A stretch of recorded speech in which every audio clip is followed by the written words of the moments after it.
Whenever a subject is taken into custody, seasoned detectives dive into the cell phone, skipping call history and messages to check their browsing history. See, the things a suspect looks up online right around the time of a crime often reveal the truth far better than any statement given during a police interview. A former federal veteran just used those very terms to describe Brian Hooker. What she followed up with reveals the exact trajectory of this probe. Let's look at her quote and analyze the fallout.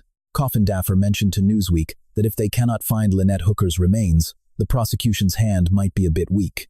To be clear, that is not saying he is innocent. This is the blunt reality from an expert who has built files, witnessed courtroom failures, and recognizes what the government needs for a win. Finding a body is a game changer because physical proof of the cause of death is vital. Without it, you are just connecting dots, which is much harder to sell to a jury. However, pay close attention to what Daffer said right after that point. It is the one detail the defense is probably desperate to ignore. She pointed out that there are specific maneuvers police must pull to turn this thing around. Interestingly, the top asset she listed was not a search team or a medical examiner. It was not even an eyewitness. It was a smartphone. Specifically, she was talking about the internet history on that device, and Daffer did not mince words. She told the press that the authorities need to scrub Brian's electronics to see every message and every single search query. She pinpointed Google lookups as the key. Her recorded statement was blunt. They have to look at his Google history. I am eager to see if he was searching for anything specific. We will circle back to that shortly. Let's think about that for a second. Because when a veteran investigator who knows how tech destroys defenses says she is curious about someone's searches, she is not just guessing. She is providing a blueprint. But first, we need to make sure we all have a clear grasp of exactly where the facts of this case stand today. Because Daffer's take fits into a narrative filled with conflicting details that just do not seem to line up. Here is the story Brian Hooker gave the police. On the night of Saturday, April 4th, 2026, he and his wife Lynette left Hopetown in an 8-foot dinghy. They were making their way back to the Soulmate, their sailboat anchored over by Elbow Cay in the Abaco Islands. They left right around twilight, just as the sun dipped below the horizon. Brian claims the water was getting pretty choppy. He maintains that while they were crossing, Lynette tumbled into the water while still wearing the emergency kill switch cord. That safety lanyard kills the motor instantly if the pilot gets tossed overboard. Consequently, the boat died the moment she hit the waves. Brian claims he tossed a life preserver her way. He claims he tried using a lone oar to reach her, but the current was too much. Eventually, he lost track of her in the pitch black. He maintains it took nearly 8 hours to pull into the Marsh Harbor docks, hitting land near 4 in the morning on April 5th before finally reporting that his spouse had vanished. Such is his version of events. His lawyer, Terrell Butler, insists Brian Hooker worked hand-in-hand with authorities while firmly and absolutely rejecting every single accusation of foul play. He has flatly rejected every single accusation made. Now, let's compare his testimony with certain observations previously raised by detectives and Lynette's own kin. Lynette Hooker was no stranger to the open ocean. Her daughter, Carly Alisworth, hammered this point home to the media. She says none of this makes any sense because her mom was incredibly fit and athletic. She was a strong swimmer, so why on earth would she be drifting away from the boat? Lynette had lived by the water her whole life. She was a lifelong sailor and snorkeler who, along with Brian, had spent years on their yacht, documenting their travels for thousands of followers on social media. The pair had been cruising around the Bahamas for weeks before that night on April 4th. She knew these waves well. It wasn't her first rodeo on a small boat. Carly Alisworth pointed out one particular fact that spread like wildfire and deserves a closer look. She told the news that Brian was always the captain of that dinghy. He was the one driving and the one who always held the key. Basically, the idea that Lynette tumbled into the sea while hooked to the kill switch cord, something meant for pilots only, sparked some instant suspicion. It makes zero sense that my mom would have been wearing that, her daughter told reporters. Why would the key be on her? The whole narrative simply feels off. Coffin Daffer highlighted a different part of Brian's version of events that seemed fishy. That specific point regarding the life preserver, Brian left a message for Carly. In that recording, which CBS News eventually shared publicly, he claimed he tossed a life ring toward Lynette when she fell. "Hey sweetie, I just heard back from the local search teams and they actually found the life ring I tossed to your mother after she went in. but they have not located her yet. Coffin Daffer explained to Newsweek why that part was also confusing. Had Brian actually thrown a buoy while she was drifting, she would have reached for it. Doing so would have bought her much more time. The fact that she was not with the device is something investigators will be scrutinizing. Then there is the whole timing issue. Brian pulled into the marina at 4 in the morning, claiming he had been out there struggling for about 8 hours. One veteran mariner mentioned to Fox News Digital that rowing about 4 miles from Hopetown to Marsh Harbor in a heavy skiff with bad paddles during a stormy night would be an incredible feat. That was the exact term used, a nearly impossible feat. But Carly's simplest question was the one that really hit home for most people. She asked point blank, if your partner fell into the water, would you not be jumping in right after them? You would not just paddle off for 8 hours. You would not spend all night getting to shore. You would stay by their side. She could not understand why a former Marine like him did not just drop the anchor or dive in to save her himself. At this point, the mobile device becomes crucial, serving as both a piece of evidence and a riddle that Brian has already begun to solve on his own. That response definitely raises some eyebrows, as Carly Aworth told Fox News Digital that the two generally had their smartphones on them while using the small vessel. Their whole life was about filming their adventures. So, what was going on with Brian's phone during those 8 hours? He gave his own explanation on tape. He explained to the Stevensons that he carried his mobile device during the event, claiming it failed because it required Wi-Fi for calling. Being at sea, no internet was available, according to his story. Detectives plan to confirm or debunk this through their own research. One tech industry leader informed Fox News Digital that mobile signals actually reach several Abaco Islands, including isolated spots. While the connection fluctuates, the area is not completely dark. Phone logs will reveal if Brian Hooker's device connected to local antennas during those specific hours, data that is logged regardless of active calls. His excuse of zero connectivity will be proven or disproven by the service provider's data. Legal expert Donna Rotuno told Fox News Digital that proving the device's activity during that time frame presents a significant hurdle for the prosecution. Since no remains have been found, charging him right now seems like a reach for the authorities. She highlighted a key point. Is this proof? Sure. But how strong it actually is remains to be seen. As of the Friday, April 11th interrogation, Brian Hooker's legal counsel confirmed that detectives never brought up findings from the vessel or probed into his digital hardware. Law enforcement centered Friday's talk on the couple's private life and the timeline before the night of April 4th. While technical forensics haven't hit the formal record yet, Coffin Daffer is monitoring and has articulated her demands. If you have monitored this situation from its inception, you recognize how this cycle works. Hit the subscribe button and the alert icon because this probe is accelerating and we will continue documenting every verified update. The specific language used by Coffin Daffer was intentional. She spoke to Newsweek, providing the statement we have been leading up to. She mentioned wanting to check his internet search history. Then, she stated it quite directly. Any online queries he made will likely decide this case. That's a former FBI veteran explaining exactly what she thinks will ultimately solve or stall the investigation. It's not about finding a body or an observer, but his browser logs. The logic is simple yet powerful. A search shows someone's mindset at a precise moment. While official reports are often polished and controlled, a simple internet search occurs in total seclusion, providing a direct window into a person's raw thoughts and specific timing. In homicide trials, the prosecution typically analyzes search patterns across 3 specific timeframes. They check for queries made weeks before the crime. Which inquiries were typed in during those following hours? It boils down to whether those digital footprints align with or totally contradict the story told to the authorities. Scott Peterson looked up missing spouses and fishing locations during that time. Chris Watts left a digital footprint that mapped out his actions perfectly. Digital evidence was a core part of the case against the Idaho suspect from the very start.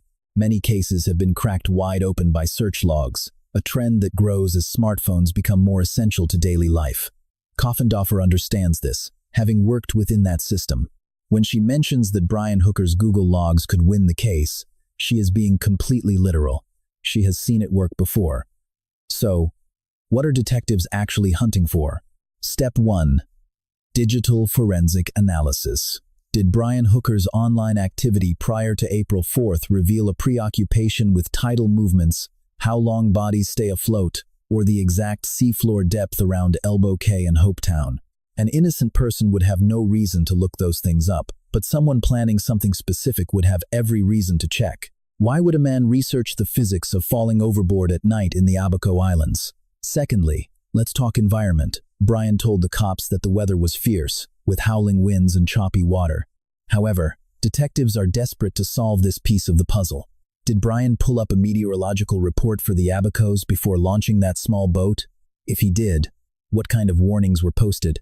Should the data prove he knew of the storm but still attempted that twilight voyage into total darkness, the narrative shifts from an accidental tragedy to reckless endangerment. That scenario implies criminal negligence, at the very least.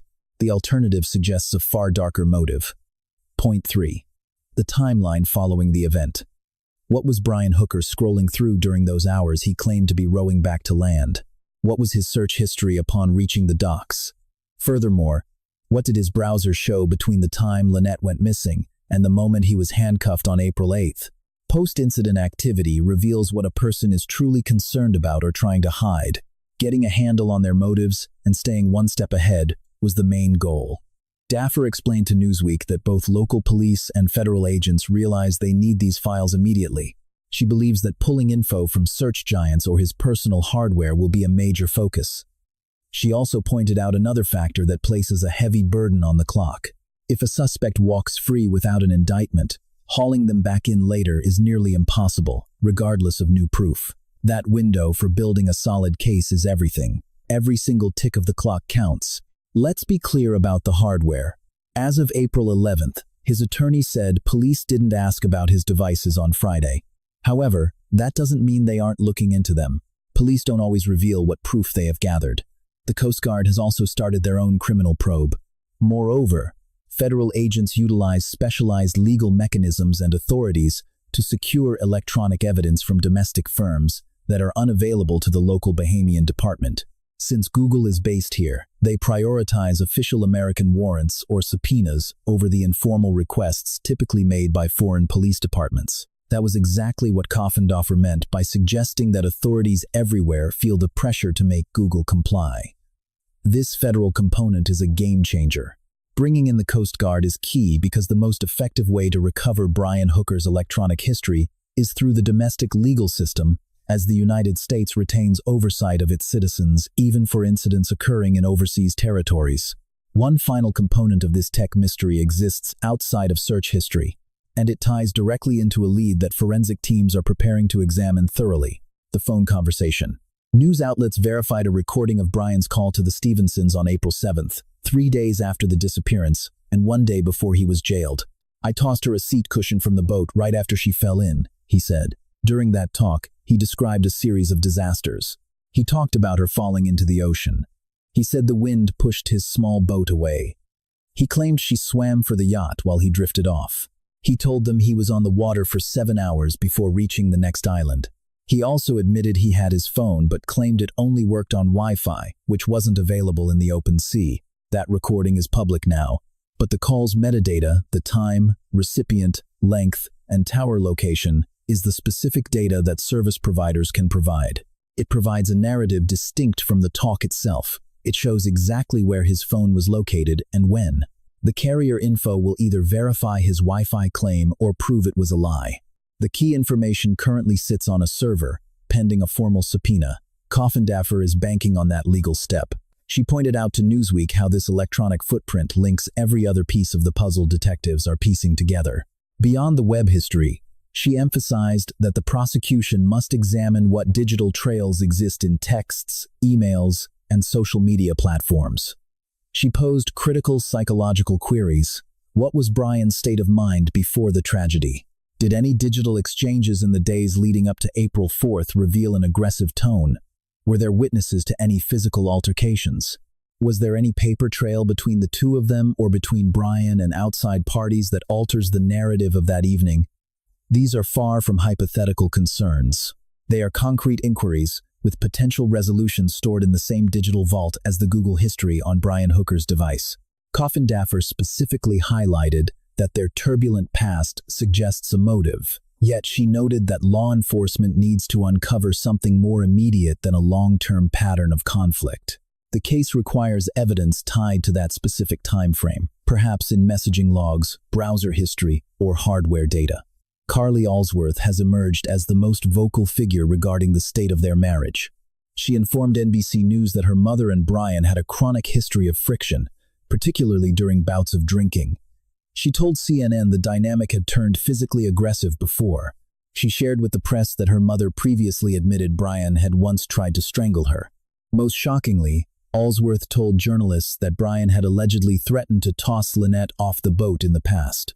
There are reports of him choking her and vowing to throw her into the sea. Consequently, seeing this scenario actually play out makes me suspect a much deeper narrative. That purported threat has not resulted in formal charges. Nothing has been established in a courtroom yet. Furthermore, Brian Hooker's legal counsel has aggressively challenged Allsworth's claims, asserting that Brian flatly rejects these accusations. Throughout the interrogation on Friday, Brian faced Allsworth's claims head-on and maintained his denial. Per his lawyer, the only documented legal history involves a 2015 incident in Kentwood, Michigan. Both parties had alleged assault by the other. Lynette was actually detained on suspicion of domestic battery. According to a Kentwood police report examined by NBC News, Brian told officers Lynette hit him several times, leaving him with a bloody, inflamed nose. Conversely, Lynette claimed Brian struck her across the forehead. The district attorney looked at the file and concluded there was not enough proof to identify the primary aggressor. The matter was dropped without any charges filed against either individual. That represents the official record. It provides no clear answers about what transpired on the water on April 4, 2026. Nevertheless, it gives detectives a sense of the relationship's volatile nature, providing the kind of context Coffindaffer says they must develop as they build their case. Darlene Hamlet, Lynette's mother, has been pursuing her own separate investigation. She went to Miami to meet with Bahamian officials and the American Coast Guard. She told a Michigan news team she was scouring old text messages between her and her daughter. She was also checking the couple's social media posts on YouTube and Instagram to map out the places they had visited. She claimed Brian had mistreated her daughter both physically and mentally. Those are her documented assertions. Hamlet told the Associated Press she felt a sense of relief regarding Brian's arrest. She mentioned having a long list of unresolved concerns.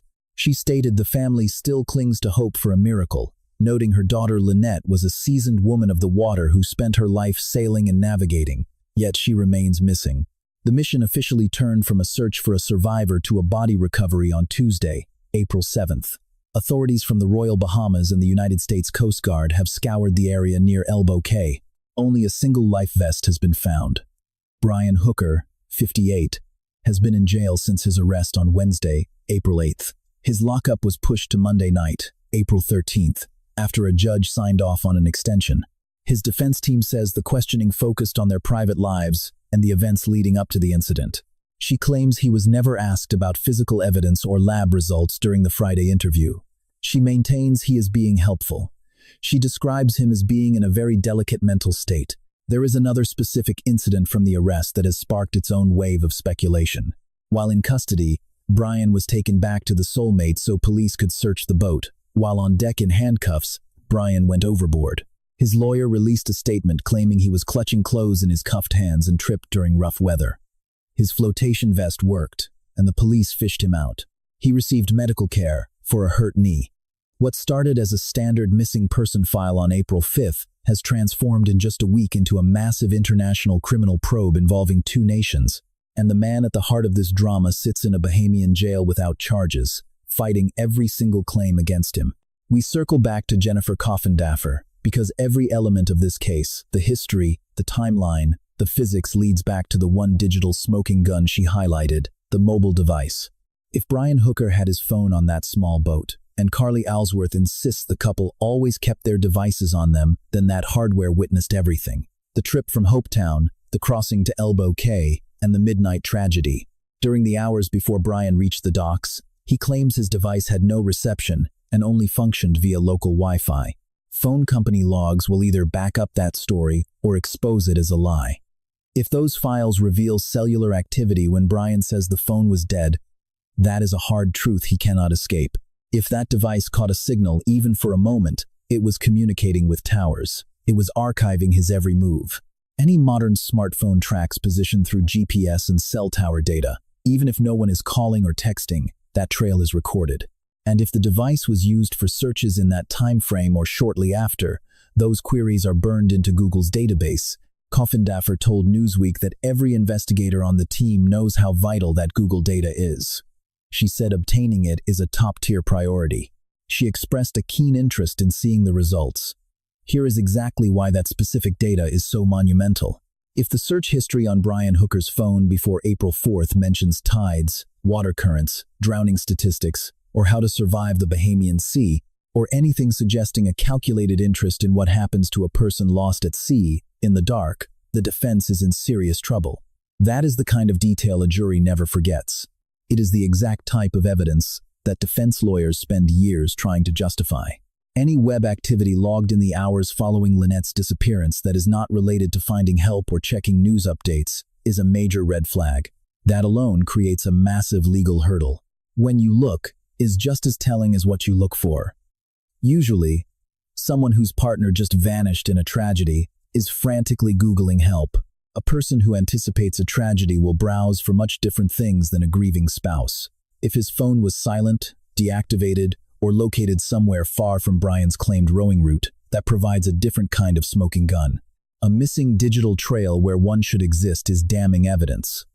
Lawyers have used such gaps to win cases before because devices simply do not lie. These logs do not explicitly describe the events, but they reveal exactly what Brian Hooker was focusing on during those vital, private moments when he was alone. They also track his physical coordinates while he harbored those secret thoughts. That is precisely the data Jennifer Coffindaffer is waiting to uncover. There is a significant gap between knowing a digital history is important and actually navigating the technical hurdles to extract it. Bridging that technical gap is vital because it proves her claims are backed by real investigative power, not just empty talk. Detectives have two main ways to see what was searched. Their first option is to get their hands on the physical smartphone. Provided they have the hardware and the encryption is not too tough for forensic tools to bypass, technicians can utilize specialized forensic tools to recover local browser logs, data from Google applications, cached files, and every single destination that was entered into a navigation app. This method is the quickest and most thorough. When someone carries a phone for years, it basically becomes a digital diary of their life. It reveals more was than just the suspicious searches. It shows the overarching rhythm of their entire existence. The flow of his curiosity, those telltale timestamps of late-night activity, and the random inquiries provide a candid look at a suspect's mindset that they never intended to document. The other path, which Coffindaffer mentioned regarding Google data, involves going straight to the company's servers. Google tracks search history against specific user profiles. If Brian Hooker was logged into his account, those queries were saved on remote servers, rather than being stored strictly on his mobile device. So, even if the phone is smashed or locked tight, the evidence likely still sits safely within Google's own data centers. Law enforcement can grab that info by serving Google with a subpoena, a preservation request, or a formal court mandate. Since Google is a domestic firm, it must legally comply with properly filed American search warrants. In situations involving an active criminal probe, that legal process typically moves at a very rapid pace. This explains why Coffindaffer is so certain about the digital evidence. It is not just wishful thinking. Information is probably saved in a spot.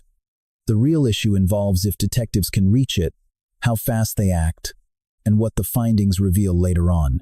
Another factor exists besides just browsing history. Current mobile devices function as silent tracking tools in manners most folks do not really realize. Satellite tracking in a cell phone logs travel, even if no software is actively running, provided the settings are active. Base stations document which units are nearby, even without any voice calls. Any device that is on and connected to a signal drops a breadcrumb at every single tower it encounters. This background data maps out a person's movements and timing, totally separate from how they actually used the phone. Brian claimed to the Stevenson family his device was with him but lacked signal, only working with internet calling, which was gone at sea. Provider logs will definitely confirm or debunk that statement. It is a simple matter of forensics. Either the tower pings support his story, or they do not. Then, of course, there are his texts. Coffin Daffer made it clear to Newsweek that detectives must scrutinize both emails and text messages. Such contact logs remain on the handset plus the service provider's hardware. If texts between Brian and Lynette before April 4th showed fighting, rage, or warnings, those chats can still be found. If there were notes from Brian to other people before the event hinting at his thoughts on the voyage or the weather, those can likely be retrieved. Furthermore, if any correspondence following Lynette's disappearance into the sea fails to align with the image of a heartbroken spouse seeking aid, the detectives will find them. Coffin Daffer believes the full weight of this electronic trail will either validate Brian's story or tear it to shreds. There is no middle ground here. Digital data is permanent. It does not fade or change its version of events to fit a new narrative. No matter what Brian Hooker looked up, or the time he did it, that history is either there or gone. Based on years of work, Coffinder knows that any history from that time frame will decide the outcome. On a practical note, digital forensics is slow. Most labs are currently dealing with massive piles of unfinished work. Requests to save data must navigate complex legal hurdles. International probes only make the whole process more difficult. That is why her warning about the time frame is so critical. If Brian Hooker goes home to the States uncharged, the Bahamian case will lose all its momentum. Trying to bring him back through extradition or separate charges is a massive, time-consuming legal headache. The time to process electronic proof is right now while he remains locked up, as police compile their full case, and a judge has already signed off on holding him for a trial based on the evidence. Each passing day without formal charges suggests either a building case or a fading opportunity. Cofender gets that reality. She has navigated those high-stakes situations during actual street work and field investigations. This explains why she spoke so deliberately, showing the cool composure of a veteran who has sat in those rooms and understands exactly what happens when time runs out. Another side of this puzzle exists alongside the technical forensics. It requires deep scrutiny because it bridges the gap between private mobile logs and Brian Hooker's public actions during the days following the moment Lynette vanished into the dark. When Lynette fell into the sea on the evening of April 4th, Brian reached the Marsh Harbor Marina around 4 o'clock in the morning. He told an employee she was gone, and they called the cops. That marks the start of the public timeline. Since that minute, every move Brian Hooker made has been scrutinized, doubted, and frequently documented with intense scrutiny. Take his phone call to Carly Asworth, for instance. Brian reached out to his stepdaughter on Sunday night, April 5th. About 24 hours after the incident, Carly shared his words with CNN. "Hey, your mother is gone, and we have no idea where she is. She went missing last night, but we're heading up there soon to see you." She mentioned it felt like he just dropped a total bombshell on her. The delivery, she noted, was totally calm, not frantic or broken, just very matter-of-fact. Check out the recording Brian left for Carly. Later on, CBS News got a hold of it and put it on the air. In that message, Brian told Carly that searchers located the life ring he tossed toward Lynette. He mentioned they could finally zero in on the area. He claimed they were still out there searching. He closed by saying, "I love you. I'll call you later." Carly handed over the audio herself and doubted what she detected in his tone. Coffin Daffer was skeptical about the details, especially the part about the life ring. Think about the post on Facebook. Prior to being booked on April 8th, Brian posted on Facebook about being devastated by the boat accident during rough weather and strong winds. He expressed gratitude to the Bahamian rescuers. He gave thanks to the United States Coast Guard. He stated that finding Lynette was his only priority. That was a public post. It was a clear attempt to paint the situation as a tragic mishap. His lawyer maintains that is precisely what happened. Revisit what Brian told his buddies Blaine and Marnette Stevenson during a phone call on April 7th, the call that CBS News confirmed. He walked them through a chain of technical errors. He talked about how the wind pushed him away from Lynette. He told them she was swimming toward the boat, while he floated away in the small raft. He claimed he spent roughly 7 hours on the water before reaching land. That phrasing, "a chain of failures," is very specific. It doesn't sound like someone in a panic. It sounds like a reconstructed narrative, a way of framing events, so they seem inevitable and beyond any control.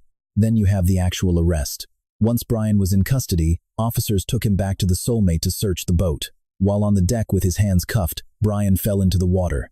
His lawyer put out a statement claiming he was holding clothes in his restrained hands and simply tripped in the rough surf.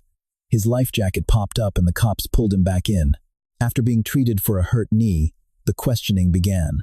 The initial session went for over 3 hours on Wednesday night following his arrest. According to his lawyer, Brian was completely helpful. She claims detectives first told him he wasn't a suspect and just needed some help. Then they arrested him after the interview. Regardless, the next meeting on Friday ran from 11 in the morning until 1:30 in the afternoon. Detectives dug into the couple's private life, their marriage, their past, and the specific hours leading up to April 4th. His lawyer says Brian faced Carly Ashworth's claims and denied every single one. She mentions he was visibly shaken. She says he kept asking about the search for his wife. None of this proves what truly happened at sea. We get a clear picture of how Brian Hooker carried himself publicly during those subsequent days.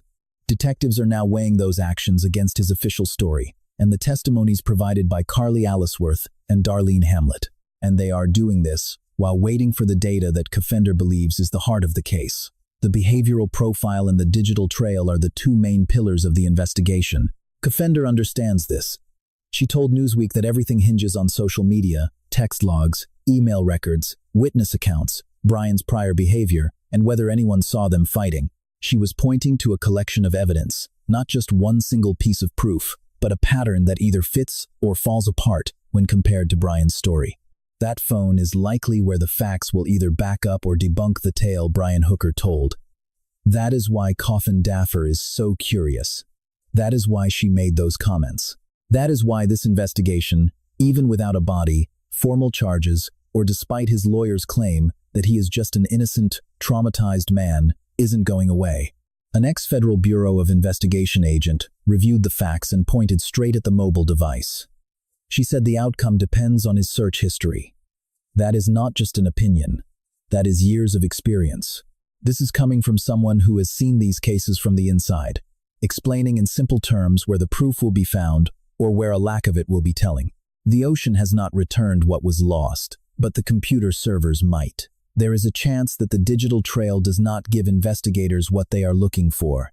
One scenario suggests his mobile device was waterlogged and useless during that window, while his Google history shows nothing suspicious at all. Network records could potentially verify a path, matching the rowing story he gave to detectives, proving his device really had no service, just as he informed the Stevensons, while his chat history with Lynette leading up to April 4th provides deeper context. They looked like a couple who fought occasionally, which happens in 25-year marriages, but nothing more serious. That version of the story is still possible. His lawyer is convinced that is the truth. In that scenario, Coffin Daffer's focus on the search history is the moment the case stalled, rather than the moment it took off. But she was correct to check. Seasoned detectives always check. A lack of incriminating evidence is still a piece of information. It simply leads somewhere else. What is impossible is for the phone data to just not exist at all. It either reveals something critical or it shows nothing. But it definitely shows something. Digital forensics is rarely silent. It creates a log that either supports the narrative or contradicts it. And the Federal Bureau of Investigation agent who spoke to Newsweek wants to see his Google history. She knows that information is out there waiting to be found. Lynette Hooker's family is waiting for answers as well. That curiosity is shared by the public following this saga since that Saturday when a man entered a Bahamian dock at 4 in the morning claiming his spouse vanished. Right now, Brian Hooker is still being held behind bars despite no formal charges.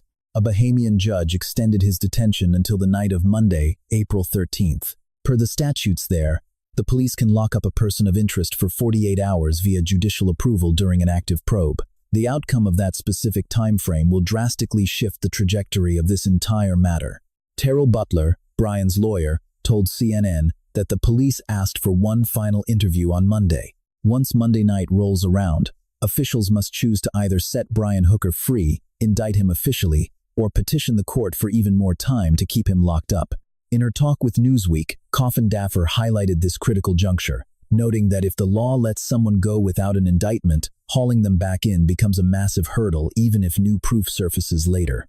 She was highlighting the urgency of the clock. This time frame is limited. Every hour counts. This is why the digital proof is more than just a theory. It is vital to the operation. Should the authorities have already subpoenaed Google and his service providers, that pending digital evidence will decide if he faces trial or simply strolls out a free citizen. It is a high-stakes sprint to gather proof, with that cell phone sitting right at the heart of this entire mystery. The U.S. Coast Guard's criminal probe is running right alongside the Bahamian investigation, meaning there are two separate legal tracks moving at the exact same time. The involvement of the Coast Guard highlights the fact that both the victims and the subjects of interest are American citizens. This is arguably the most vital legal piece of the puzzle, since Google must comply with U.S. law when served with warrants for user data. That information could potentially reveal anything from search logs and location history to specific digital activity recorded on their mobile devices. Navigating the legal steps to pull data in an international case is tough, but Coffindoffer insists it is entirely possible to do. She noted that investigators feel the urgency, but nobody can actually predict what is truly hidden inside those private search records right now. Brian Hooker has not been indicted for any crime. He might never be, and the evidence may simply not support a criminal trial. The case might remain, exactly as his attorney has framed it, a tragic accident on rough water at dusk between a husband and wife who had spent 25 years on the ocean together. But Coffindoffer herself chose her words with the extreme precision of someone who has built many cases and watched them fail, noting that if he made any Google searches, that would be where the case is made. That specific sentence is either a warning or a relief, depending entirely on what the phone contains, especially since 55-year-old Lynette Hooker spent her whole life on the water. Her social posts captured a vibrant existence full of laughs and an apparent, deep-seated passion for the sea and the journey she shared alongside Brian. The Sailing Hooker's Instagram page paints a picture of a woman truly embracing life, showing her hunting for the horizon on a boat, diving with manatees, and capturing the ocean in every light. She viewed the water as her sanctuary, but now her kids and her mom are desperate for the truth while the Coast Guard and Bahamian police run simultaneous probes, and somewhere inside the servers of a search engine or the records of a cell tower in the Abaco Islands, there may be a record of what one person was thinking in those days before Lynette Hooker went into the water and never returned home. The FBI veteran is watching to see what that evidence shows. So, if you want justice for Lynette, please subscribe to this channel and share this video. Your engagement helps keep this matter visible to the public. We are dedicated to providing thorough reports on all confirmed facts as the probe moves forward. Thanks for watching, and remember that Brian Hooker has not been charged with a crime and has cooperated fully with the legal investigators. Every individual mentioned in this documentary is considered innocent of any crime unless a court of law decides to rule otherwise. This film was created strictly for learning and news purposes, using data gathered from confirmed media outlets through April 13, 2026. Our sources include Newsweek, CNN, Fox News Digital, The Associated Press, NBC News, CBS News, ABC News, along with official statements from the Royal Bahamas Police Force in the U.S. Coast Guard. This video does not make any independent claims of fact beyond what is documented by the primary news sources listed here. What this case ultimately reveals is not just a mystery unfolding at sea, but a deeper truth about the modern world we live in, one where actions may fade, memories may blur, but data remembers everything. At its core, this story is about accountability. In the past, investigations relied heavily on physical evidence and eyewitness testimony. Today, however, our digital footprints have become silent witnesses. Every search, every message, every moment spent online forms a timeline that is often more honest than words spoken under pressure. It reminds us that in moments of solitude, when no one else is watching, we are still leaving traces behind. But beyond technology, there is a human lesson here. The case highlights how fragile trust can be in relationships. Whether the truth points toward tragedy or something darker, it forces us to reflect on communication, unresolved conflict, and the emotional undercurrents that often go unnoticed until it is too late. Relationships are not defined by the moments we share publicly, but by what happens behind closed doors, by the words we choose, the actions we take, and the care we either give or withhold. There is also a powerful reminder about truth itself. Truth does not always surface immediately. It can be buried beneath conflicting stories, emotional bias, and incomplete evidence. Yet, it has a way of emerging sometimes through unexpected channels. In this case, not through a witness or a confession, but through something as ordinary as a search history. It teaches us that truth is not always loud or dramatic. Sometimes it is quiet, hidden in details that seem insignificant at first glance. Another important takeaway is the role of time. Investigations, like life, are shaped by critical windows. Delays can mean lost evidence, fading memories, and missed opportunities. This urgency mirrors our own lives more than we might realize. The choices we make in a single moment, what we say, what we search, what we decide, can ripple outward in ways we cannot undo. Finally, this story challenges us to think about responsibility in a digital age. Technology is not just a tool, it is a reflection of our intent. It captures curiosity, fear, planning, and reaction in real time. And while it can be used to uncover truth, it also reminds us that integrity is no longer just about what we show the world, it is about what we do when we believe no one is looking. In the end, whether this case is resolved through data or remains unanswered, its lesson is clear. Truth leaves a trail, choices carry weight, and in a world where everything is recorded, honesty is no longer optional, it is inevitable.